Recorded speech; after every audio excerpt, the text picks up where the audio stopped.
Let's go. Hey, this is Coach Kinsey Shae. I am here with Bobby Merwin. It's Hello. a coach and a counselor, Gen Xers, bringing it up. Today we're going to talk about why are Gen X stressed? Why are they so stressed? What's going on? They are stressed. I'm not as stressed right now, as you can tell, because I usually don't dress like this for you. I know you're looking a little spiffy. I'm actually on a cruise right now. Yeah. Stop down because I want to do this because I love doing this with you. I do too. I do too. So it was fancy dress night tonight, and here I am, ready to talk. Yeah. So why are Gen Xers stressed? What's going on? Huh? Oh, broadest statement in the world. I love that because it is the truth. Wow. I mean, you and I were looking at some stuff earlier, and I think one of them is when it talked about how the Gen Xers still have like children in the basement. Right. Not in the weird way like Silence of the Lambs. I mean, like they can't get out because of, it's not that they can't get a job. They can get a job. They just can't get a job that's going to pay them enough to get into an apartment. And I think I was saying something to you earlier about the 40s, how there was the housing crisis and people were sharing apartments or even sharing rooms. Right. You know, and the stress that they have of that and the inability to find proper housing that they need. So there's definitely a housing crisis. Well, and it's not even, we're not talking about kiddos like 18 and younger. We're talking about kiddos that are 19. And we say kiddos because we're in our 40s and 50s. So What? Yeah. I remember during the war. Yeah, we are. But it's in the article it says 18 to 29. I mean, I consider anything after about 23, 24, I consider that kind of adult. Right. I was married at 21. Oh, wow. Yeah. So I know. Way too young. If you got married young, no judgment. I'm just saying for me, it was too young. That is pretty young. Yeah. But the thing is like the majority of Gen Xers, anyway, in my existence, when I was growing up, we just wanted to get the heck out of the house. But there's a lot of caveats to that. We had a lot more resources. We actually had somewhat of a projection of a career and having a job after, instead of getting a bachelor's and working at McDonald's because there's not a job. Because that does happen. It does. No, you're absolutely right. It really, truly does. And our forecast was so much better than what it is today. I had jobs just flowing at me right and left. And I went through a lot of them, as my friends know, because I've been doing the same career for 15 years. But, in my late 20s and early 30s, when I thought I knew everything, I was going through jobs like crazy. So it's like I got fired. I could find a job in a week. You could do that today, but you're going to get paid minimum wage. Yeah. And we've already done the math. You can't get a place on that. So. I mean, at best, maybe $14 an hour. I mean, and they're only paying managers like $19 because I've saw some signs like at some of the fast food restaurants and they're like managers, $19. And I'm like, really? Yeah. For what they have to do. I love that you said that because I was just at Panda Express a few weeks ago and they had a sign out there and it said that they were paying their managers 6 figures. And my daughter pointed it out, who's 15. And I thought that's great that she pointed it out. And I said, honey, do you realize that they don't work a 40-hour week? Yeah. They work like a 60-hour week. Yeah. And the amount of stress that they go through, it better be 6 figures. So, well, I mean, because usually in those jobs, I mean, I know the dynamic has shifted some, but I mean, still the fast food industry is still primarily younger adults. That's kind of where you start out, but now we're having the filtered in where we have the high schoolers with a bachelor's or above working because they just need a paycheck. Yeah. They need a paycheck. So Yeah. we're totally in this scarcity type of mindset, that there's not enough. And that is all, I think, in my experience with my coaching and everything, it's all a mindset shift to go from scarcity to abundance or growth. It's that shift from there's not enough, wait for the next shoe to fall, something's always going to happen, to I'm always going to be okay. I'm going to be okay. The universe got me, whatever, Right. And I said something earlier about the whole, we're taking care of kids, but we're also taking care of those aging adults as well. Yeah. Now, I had the misfortune of losing my mother when I was 52, and I wasn't 52, excuse me. She was 52. So I was 22. Right. So there wasn't any of this putting them into a home, all that stuff. I did all of that tragedy when I was very young. But a lot of the people that are my age are dealing with aging parents that have the, can we say, benefit of having excellent medical coverage and modern and such, but it's making things difficult because they have their kids in their basement and their parents in a rest home. And they wonder why our stress level is so high, which we looked at it earlier. I think it's like second highest compared to Gen Z. We have the highest stress level. That's over 5 generations that are alive today? Yeah. That's and it's different stress. I mean, like Gen Z is the other, but they probably have the stress of, what is my future going to look like? Am I going to get a job? Am I going to get out of my parents' house? Am I going to, all of that? Because that would be stressful to me. So, I mean, I give them credit for having that stress. I mean, I would be in Stressville at that age when I didn't have stressful, and when I didn't have the coping mechanisms as I do today. I think as Gen Xers, we were, we'll go to the latchkey thing. We just were very resilient. It's kind of a fault sometimes because we get to a point where we just go in tunnel vision and we lock on and we just get shit done. And then our body and our mind and everything kind of falls away to the side. And so it's really important, even when I worked as a nurse, I dealt with families all the time where they needed respite. Respite is pretty much when they put their family members in assisted living or whatever. I'm just explaining it for our audience because a lot of people don't know. No. Yeah. Sometimes I like it when shows do that. Yeah. Don't talk to me at my level, but if I don't know something, please explain it. Yeah. So it's pretty much, you leave them in a care facility for a weekend or a week or whatever. Usually it's determined on insurance, but but the stress, the everyday stress of taking care of your family member. I mean, this is when you're an aging adult, usually you have issues with mobility, you have issues with incontinence, you have issues with mentation, you have all these things that will just drive. It's like having terrible twos. And I'm not saying that in a disrespectful way. No, I know you're not. And I thought you were talking about me, but I realized you were talking about, my elders. I know. My mental facilities are not all they were. Okay. But no, you're exactly right. I don't mean to take the piss out of that. You're exactly right. We're dealing with so many different dynamics, if I can use that word. It's going to be the word of the day.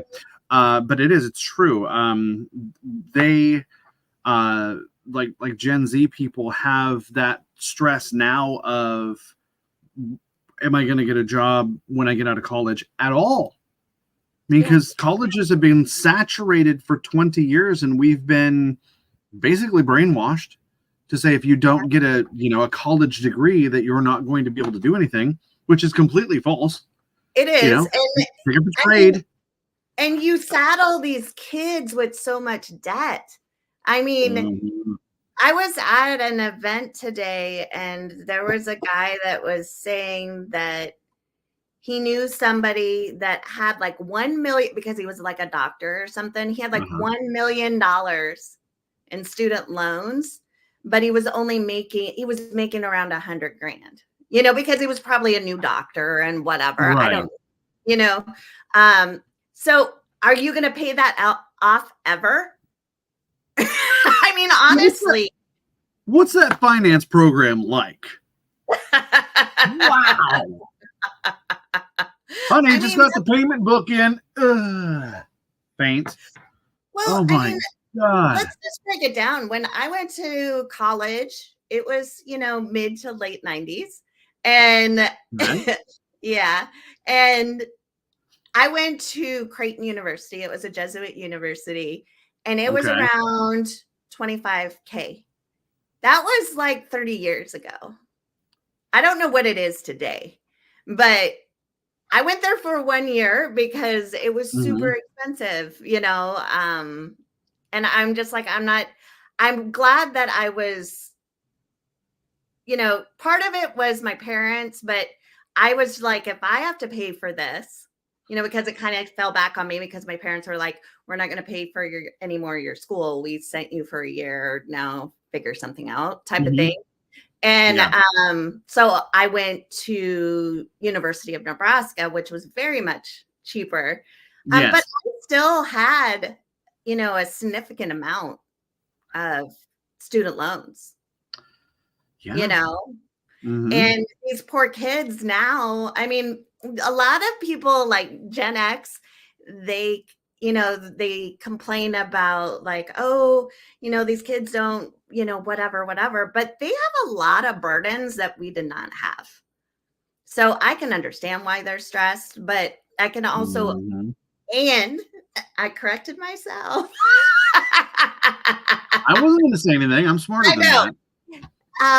And at the same time, we're also taking on some of that stress if we have kiddos that 19 to 29. I don't have that situation. I couldn't have children, but I have many friends that are in that situation where their kids are still home, you know, and they're like 21, 22, and they're just like, they're not ready to be out on their own. And I'm like, well, when are they ever going to be? I don't know. Mine's 15. I've already got a paper chain going. Only 734 days to go, whatever it is. No, there is a fear there because I talked to her very much in an adult manner about what she has going and what's going on in her life. And I'm trying to prep as much as I can. I don't know if you had this situation when you were growing up. You say that you went to college early. Because how old were you when you went to college after high school? Did you go right out? Yeah. Okay, well, I didn't. I was a non-conforming. I mean, I didn't go for my associate like the Brits do. Did I? Yes, Arias, I'm taking my gap year. When you see the world, yes. I took a gap year because I didn't know what I was doing. I didn't know what I was doing. The high school that I went to, our career area, that was a new thing. Okay. That wasn't like today, you know, they have career areas in schools that have all these wonderful computers and lots of resources and stuff like that. We didn't have that, you know? So I didn't have a lot of tutelage from my parents, who neither one of them went to college. So I just kind of struggled along, and I want to make sure that my daughter doesn't have that. And I think that Gen Z or, you know, Zennials or whatever have a bit of an advantage because they have more knowledge about that, because more people have gone to school. So they can, you know, give the highlights and the lowlights of it and be more constructive for their kids. Exactly. Because my parents, they didn't go to college. So I was pretty much on my own. I used my counselor. I had no clue what I was doing. I just went to my counselor. I'm like, what do I need to do? You and me both. When I was going through my bachelor's program, I'd just walk in going, I don't know what I'm doing. Help me. You know? I know. But, I know. yeah. So it's rough. And then you add in, okay, so I have a 15-year-old and I'm trying to do that. And then there's some people that have that, and then they have a parent that they're taking care of as well. So they're in this little vestibule where they're like stuck. They can't get the kid out of the house that's 20. Right. And they can't get the parent healthy who's 75. Right. And they're like, all my money is just like dwindling away between both of these things. Right. It's the like lack of control has got to be amazing. Yeah. Yeah. And the thing is like, we were talking about, like all the recessions that we saw. Like we had the 80s recession, we had the 90s recession, then we had the 2008 recession, or 2008. And, we got in this mindset of like, when is the other shoe going to drop? And I think I think the trigger, and I think with the current climate, with the aging adults and the kiddos, it's like, okay, what is going to happen? What is going to happen? Because I've been conditioned to, there's always going to be a shoe drop. So okay, so when I'm talking to people that I'm counseling, 99.9% of them have anxiety when they come to me.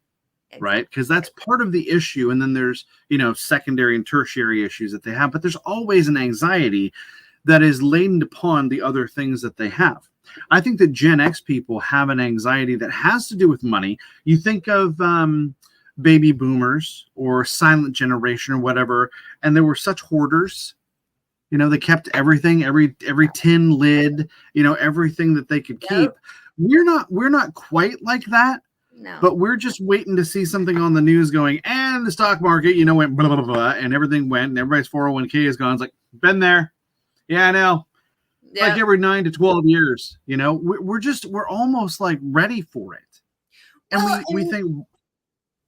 And then we get into the pandemic where we're very isolative. And I don't even think we are going to see the repercussions of the pandemic for probably a couple decades, because 0 to 7, we just soak up stuff to a sponge. So for 2 years, these kiddos 0 to 7 saw the whole world shut down and live in fear. And I don't even know what their generation is called. Like I don't even know if they named them yet. That is kind of sad that we don't know what that is, because neither one of us do. I don't know. I should have a list in front of me. I know. I know what you're saying. Yeah. So my prediction, with my psych background and with my coaching and, just knowing how beliefs really program our body and how we show up, I project we're going to have like a huge crisis in a couple decades, because they're going to be living in fear and in that perpetual cycle of not trusting people, not having self-esteem.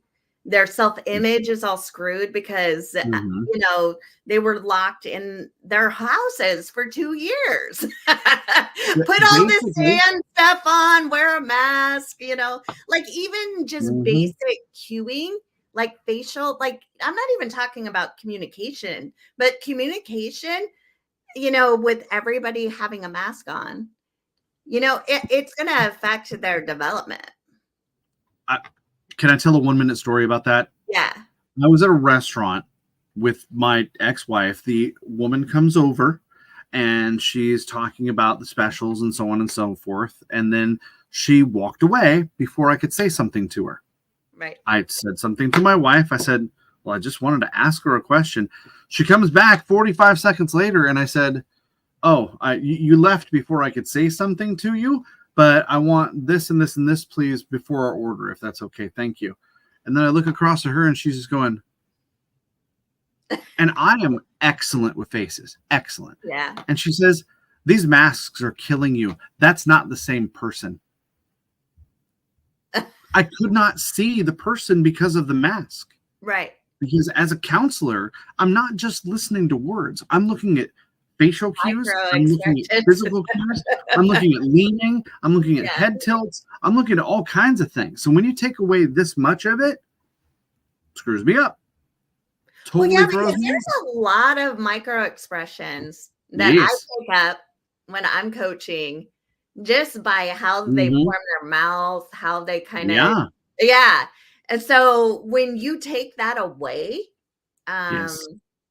it's very difficult. But now just imagine it in your development age. Like, Mhm. you're not getting that exposure when you're taking stuff in as a sponge, Exactly.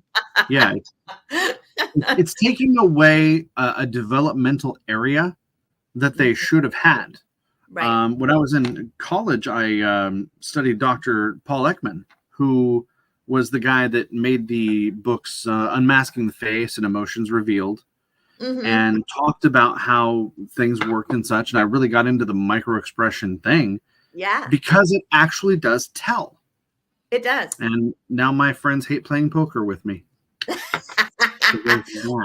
even like on YouTube now, like like it's hilarious, this whole thing with like the royals with Harry and Meghan, and then with Kate Middleton and all this stuff.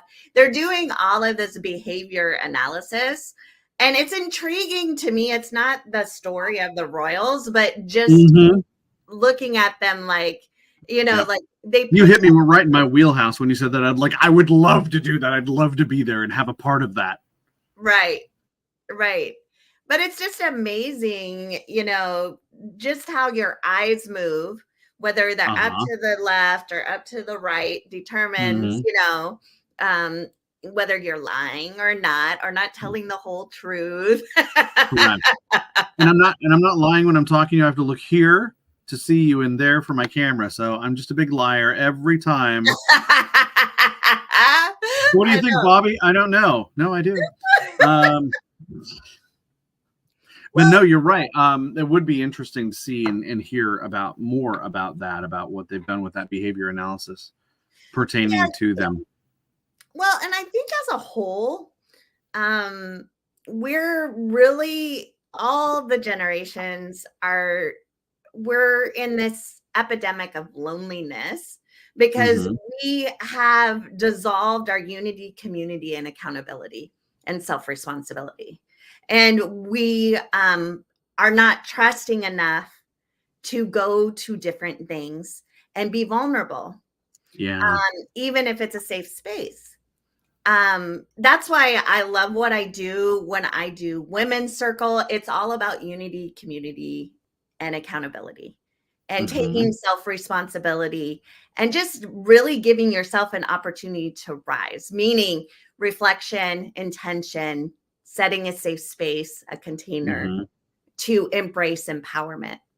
Right. Basically, and I love that you're using, that term unity, community, and availability. Is that it? No. Accountability. Please, can we cut that out? Oh my gosh. Did I just say availability? Oh my gosh. And I've said it 1,000 times. That's so dumb. Yeah. But unity, community, and accountability, I use that in talking to people and talking about their families. I do too. And it fits into that mold. It's like a really good recipe that never goes bad, like chocolate chip cookies, just it works. Do it. Right. I mean,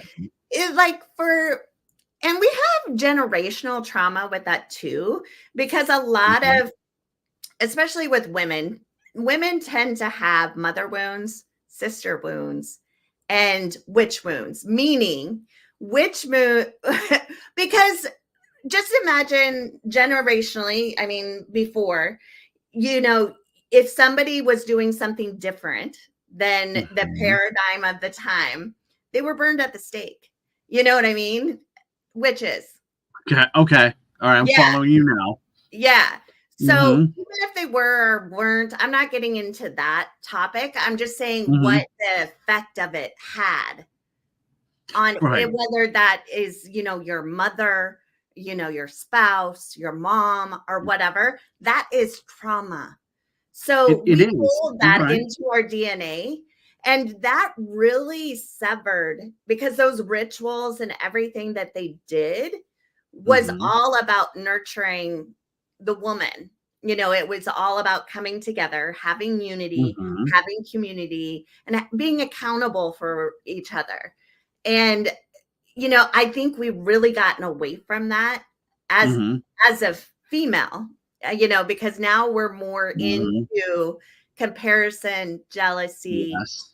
Yes. FaceTime, not FaceTime, but screen time, looking at books, phones, stuff like that. Oh my gosh, yeah, totally. I'm glad you didn't say availability. You said accountability. I did. I may have screwed that up a little bit. Man, You did. It's okay. I forgive you. Thank you. You're welcome. I'm on vacation. Forgive me. I'm on vacation. You're good. You're good. Yes. You're good. Not even one drink before this either. I'm gonna have one tonight, but I decided no, I'm just gonna be totally sober when I show up to see you. I know. I'm surprised you couldn't hear the drunk people walking by earlier, because my door is 14 feet away from me. Oh my gosh, they were so loud. I have a question for you. On your cruise, what's the demographic? Oh my gosh. So I'll just say it. I'm on Holland America, and it is, if I had to have an aggregate average age on here, I would say it's 59. Okay. There's a lot of pensioners. There's a lot of wheelchairs. There's a lot of canes. Yeah. But there are people that are my age, and there's also a lot of kids on this cruise, and it's because it's, spring break. Right. So there's a lot of children. I mean, below 10. Yeah. On here, and I think they've gone with grandma and grandpa and gone on a cruise. So yeah, but it's not bad. I mean, I like it. It's been a great time, and I apologize for my going like this. There is some really, really rough seas out here. I told you that our island thing might be canceled tomorrow. You're fine. You're floating on water on a big boat. You're good. Yes. Yeah. Are you serious right now? Are you serious? Yeah. No, it's not. It's not the booze. There's no booze. I promise. You didn't need a scotamine patch? No, I don't need one of those. I did have some Dramamine last night, though. Yeah. And oh my gosh, that's like Benadryl. It's just, you're going to have a bout with narcolepsy for the rest of the day. I know. You're just going, oh my gosh. I woke up. I mean, I slept in, and I woke up. I'm like, whoa, I feel hungover. I had one Dramamine. Oh, I know. Speaking of medications, though, I think we have gotten to the point where we use medications so frequently, because there's kiddos I take care of. I mean, they're teenagers. They're already on 5 pills for their mental health. They are, and it's America. I'm just going to state that clearly. I mean, we have the #1 advertisements of medications and prescriptions in the whole world. For starters, nobody advertises more than us to push pills. Secondly, the rate of people, there was a study done in France on how many children have ADHD, and it is less than 1%. Yeah. Whereas in America, it's over 13%. Yeah. Now, that doesn't mean that American children have less attention. It means that we have a different school of thought on how we're going to deal with this. And I think that there is a parenting kind of a black hole there that there might be. But yeah, the medications that are pushed around today are astronomical. I mean, you've got a medical background, you've got a psych background. I'm singing in the tune that what I'm saying. Yeah. They used a lot of these medications in homes for people that needed to be restrained and needed rubber rooms. Right. They brought them down by 94%. And say we can pass these out to the people around that are a little bit stressed. Yeah. And it's a little column A, a little column B. I mean, some of it's good. I'm not 100% against medications, but I think America as a whole is overly medicated for things that can be treated in other ways, meaning having some sort of accountability or working to change things in a different way. Teaching coping mechanisms. Coping mechanisms. Even, I'm a heart math person, and just teaching them how to regulate their body and their emotions. Yes. I wish I had that growing up. Oh, me too. because you feel so out of control. Like Yes. you're so disassociated with your reality of what's going on because You couldn't be more right. Yeah. Yeah. Because And we're very fortunate because we have the training that we do. Yeah. So we can kind of use that on ourselves, because I got to be honest, I don't know where I'd be right now if I didn't have the training and schooling that I did, because my world, minus this cruise, of course, hello, but my world is extremely stressful when it's talking about housing and finances and all that stuff. Yeah. So it's good that you and I love to empower people. Yes. And that's the whole point of what we're doing here, and trying to bring people on and have them bring us suggestions or things that they want to talk about and things that they want to bring to the table and say, this should be discussed because this is important. So everybody that's watching, please put a suggestion. This is not a monologue. This is a dialogue. This is all about gaining perspective. And remember to subscribe, do all that fun jazz. So you can get notifications when we're going live. It's every Thursday at 5 Pacific Standard Time and 8 Eastern Standard Time, because we really enjoy doing this, because we love perspective, and that's why we are asking for support to give perspective. Because what you say might help somebody. It might be the light that somebody needs. You might say what we said in a different way that somebody grasps it. And that's super powerful. And I think it's all in our essence to really embrace and have empathy and really help one another. It takes a village. I mean, really. It really does. And you're exactly right. And the thing that you bring, audience, that the audience brings to us, might be something that somebody needs to hear, because we can look at research all day long and we're just going to pick out what we want to talk about. So if you bring us information that we can share with people, there's going to be somebody that wants to hear that or know that. And Kinsey and I know that really well because of what we do, because when we help people, we gave them something that they needed. We're not the be all end all. But we gave them a piece of information that got them moving in that direction. So, and before we go, I got to show you my cufflinks. Can you see this? Oh, look at that. Little microphones. You see that? A little thing. Yeah, little Shure S55 right there. Check that out. And you know what, people? I am not going to dress like this for you every day unless you write in. You write in and tell me to do this. I might. I own this tuxedo, so I might just do it. I have to be Tuxedo Bobby in these things. Okay, fine. It's going to help. I'll do it. Yeah. So just to we're kind of at the end. But with stress, there are tools and resources. I am a women's empowerment coach. You can go to heartspacewithkinsey.com. See the things that I'm doing. I do challenges. I do women's circle. I do a lot of meetups. So, there's resources out there, and it's just giving yourself permission to say yes to yourself. And sometimes that's the biggest first step. It's the biggest first step. So every little thing that you do, if you take a moment in the morning to meditate or have some mindfulness or do some movement or dance and boogie in the shower, it's going to help your attitude. It's going to help even when you're brushing your teeth, you can gargle and it activates your vagus nerve. And why that is important, it makes you feel safe. It activates the vagus nerve you can't feel fear and safety at the same time. Laughing, there's a whole bunch of things you can do to really strengthen and build, because your vagus nerve is kind of like a muscle. You have to use it to feel safe.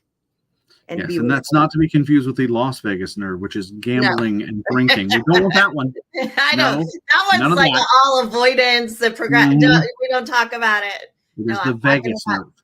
Right. the vagus nerve pretty much comes from your brain all the way down. It's one of the longest branding kind of nerves that we have in our body. Please, people, look it up. It's a cool thing. It is really and it's cool. Real. It's real. It's super powerful.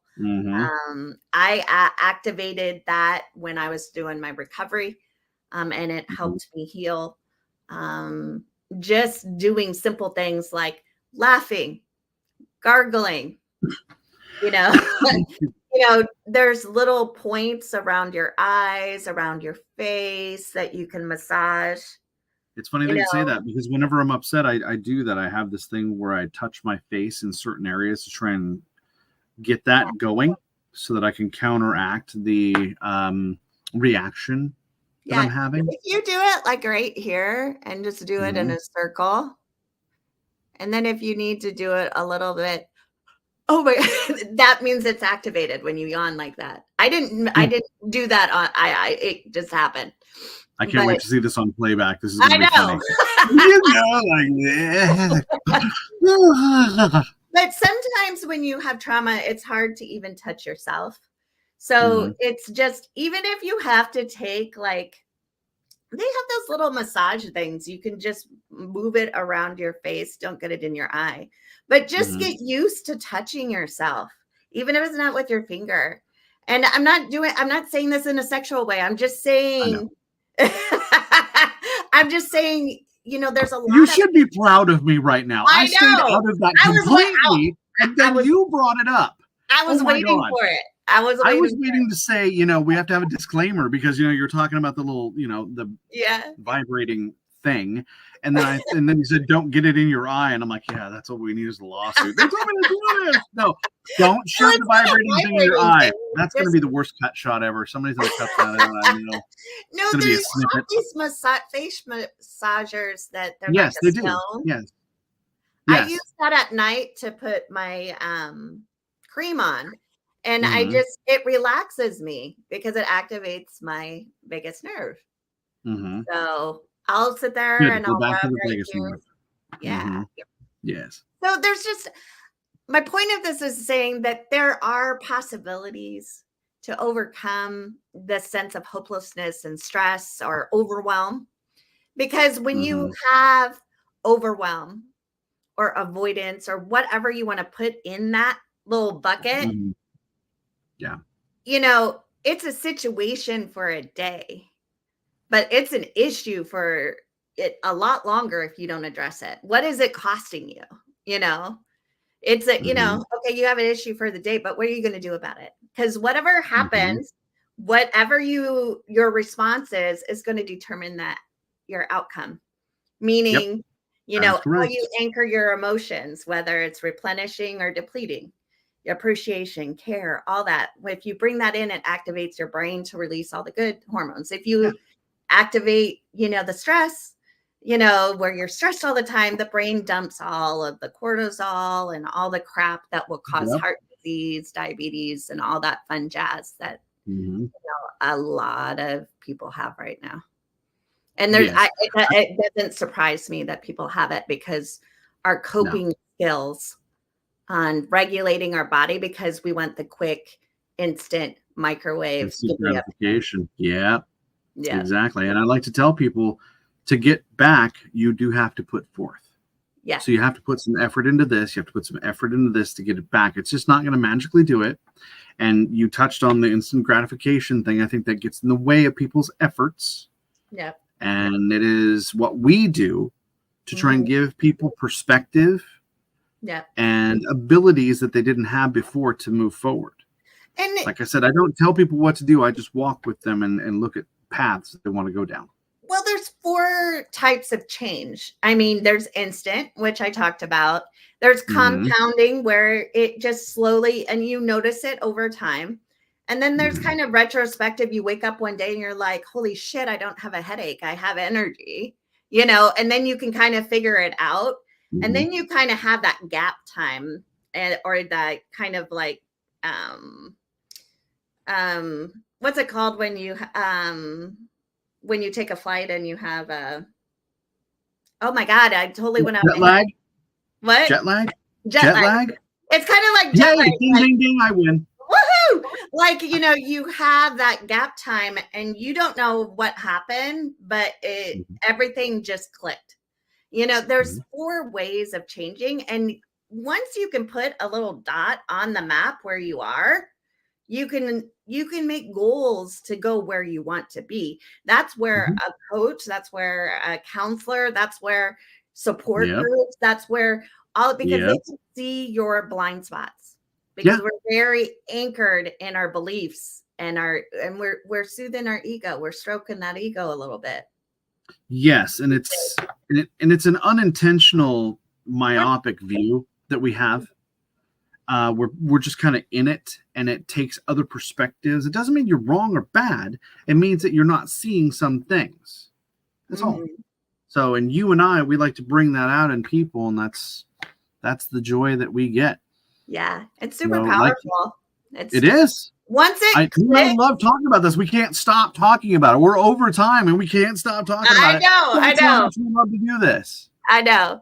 That's what just makes my heart happy when I just guide people, ask them questions. They do the work, because you have to do self-exploration to discover yourself. I can't do that for you.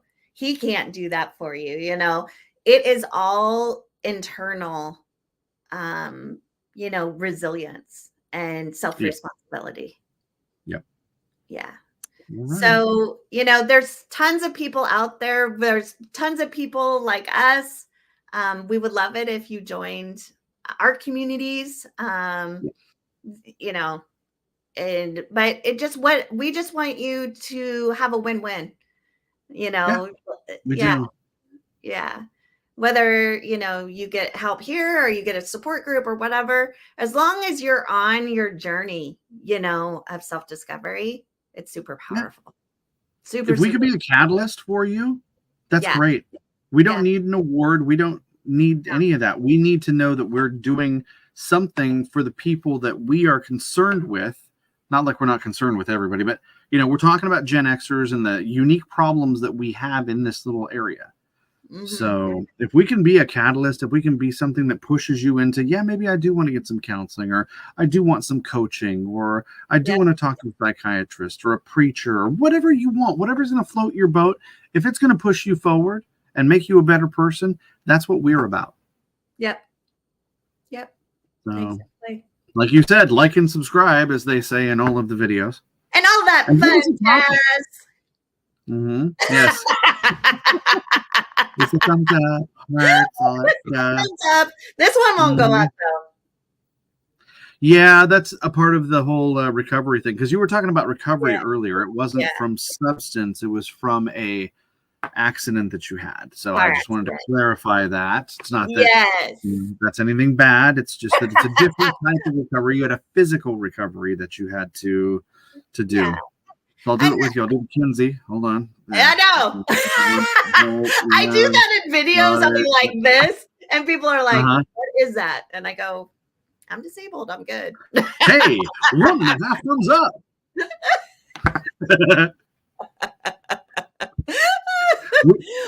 Kinsey and I are a long distance away from each other, so she's not going to swing on me. I have to stay away and get smacked. I know. I know. Yep.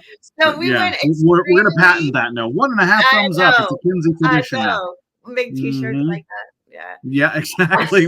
That's gonna be part of our swag, part of our marketing. That would be super cool. That's it. You nailed it. That is yours. I love it. Yes. I'm wearing that shirt for sure. Okay. Did we run over time? God, we did. Holy cow. We did. So just subscribe, do all that fun jazz, and put your suggestions in, your reflections, your intentions, because what this world needs is people to be empathetic and really allowing themselves to be themselves.